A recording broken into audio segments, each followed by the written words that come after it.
It's Conduit News Radio with Paul Harrell. Folks, joining us now, welcome back to the program. We have Senator Bryan King, senator from District 5. Bryan, welcome back, sir. Hey, good to be on, Paul. So let me ask you, first of all, we're going to get into this regional solid waste management issue because that's, I feel like, what we really need to talk about. But I just want to ask you, how's the campaign going so far? It's going good. I mean, we jumped in there at the filing period, and then we had the fiscal session. So now we're getting going, fixing to go out and get our door-to-door and get signs and get the campaign up and going. Okay, so regional solid waste management, this is a big deal for your districts. It's kind of reeks of, Pulaski County involved in some of this, North Arkansas. But just treat me like I don't know anything and tell us about this whole controversy with the regional solid waste management issue. Yeah, and there's a lot of people up here that didn't understand what was going on until they got the bill in the mail from the court action in Pulaski County, of all places, and not up here, where it should have been filed. But basically what happened is you have our regional economic development districts down there that are made up of mayors and judges. And just like anything else, when those things are run well, guess what? Good things happen. When they're not run well and things are, going on behind the scenes, bad things happen. That's a perfect example of what, unfortunately, it's a perfect example of what happened in this case. You had the economic development district down there. You had a regional landfill that was needing to be filled because at that time there was not a landfill between basically northwest Arkansas and all the way to Jonesboro. So you had these 6 counties go together and try and do a regional landfill to, the intent was good. Where it went bad is down here at the economic development district. You had a certain block of mayors and county judges and the economic development director who basically steered this off course. And I want to commend people a lot of times up here are saying no one looked out after us, no one knew what was going on. That's not true.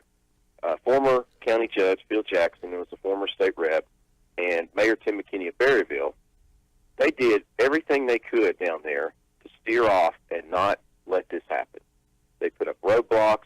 They raised objections, and, when the insiders, Paul, want to do something bad and take things off in the direction they want to control, the first thing they do is the people that's raising the legitimate objections, really trying to look out for the people, they were labeled troublemakers, you can't get along, you're just being objectors, everything else. I mean, I remember because, I got elected in 2007. So I go back where I started to understand a little bit about this issue and how it was going. Once those insiders in that economic development district took it off into in the wrong direction, that's when you see things and thankfully, and like I said, I'm going to commend Mayor McKinney and former County Judge Phil Jackson at our meeting the other night, Monday night. They had documentation of where they tried to say, this was the wrong thing to do. They also had documentation where people said, the bonds that were put up for this thing, this was a bad investment. They said that it was doomed from the start, in which it was doomed from the start. But unfortunately, you had a block, and it was more of a block in the 6 counties in the Baxter County area than it was in the western part of those 6 counties.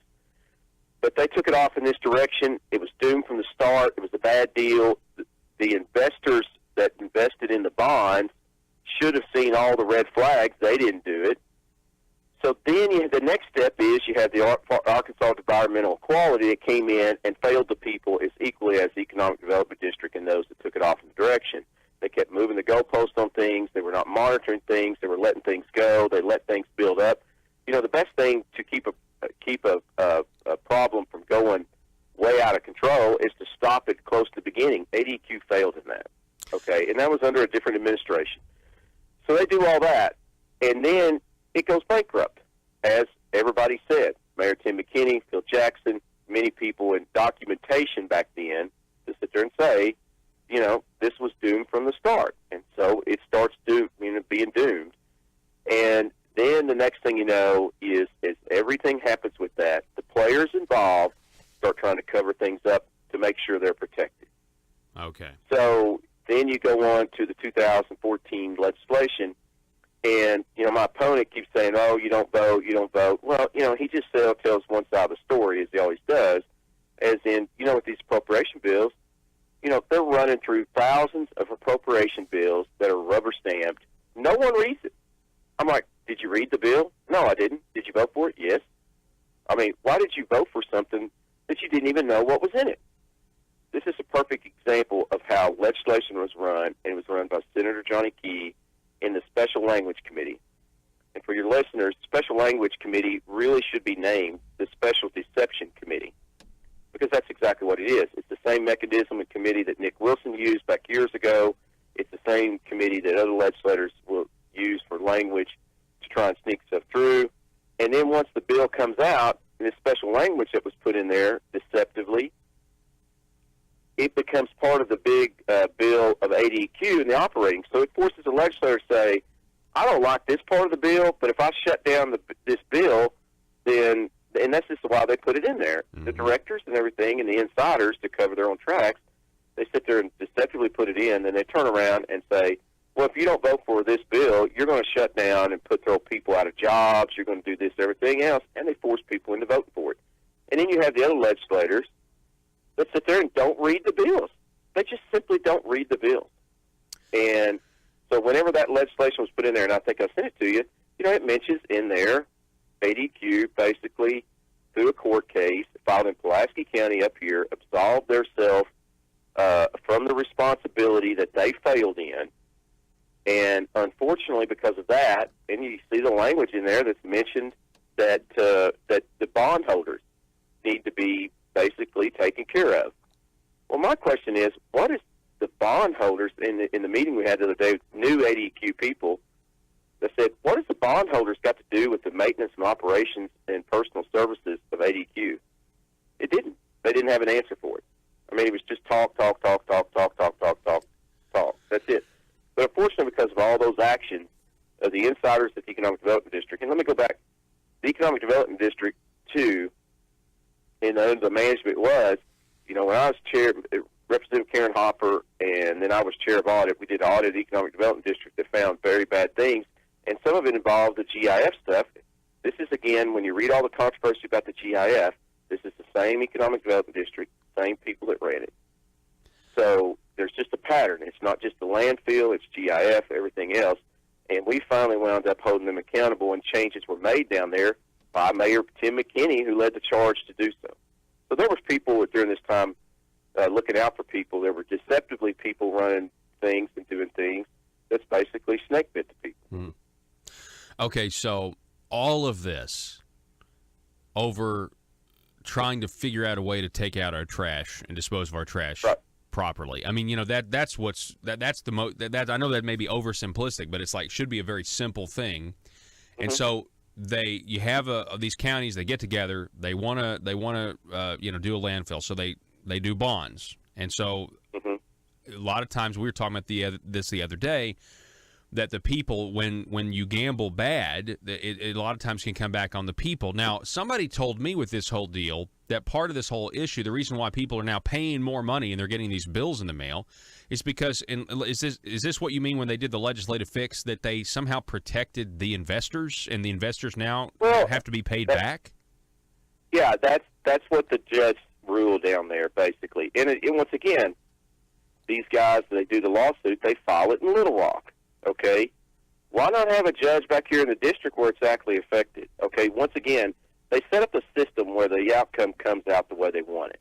Okay, same way in the Economic Development District, when the insiders down there went around and railroaded the good people that was looking out at people like Mayor Tim McKinney and Phil Jackson.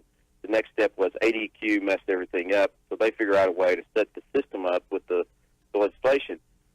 And basically, in the legislation, it just sets up a fund, and they need to clean it up. Well, they do need to clean it up. But the issue is, Paul, where they set this up is, that should have been a separate issue. That should have not been in an appropriation bill.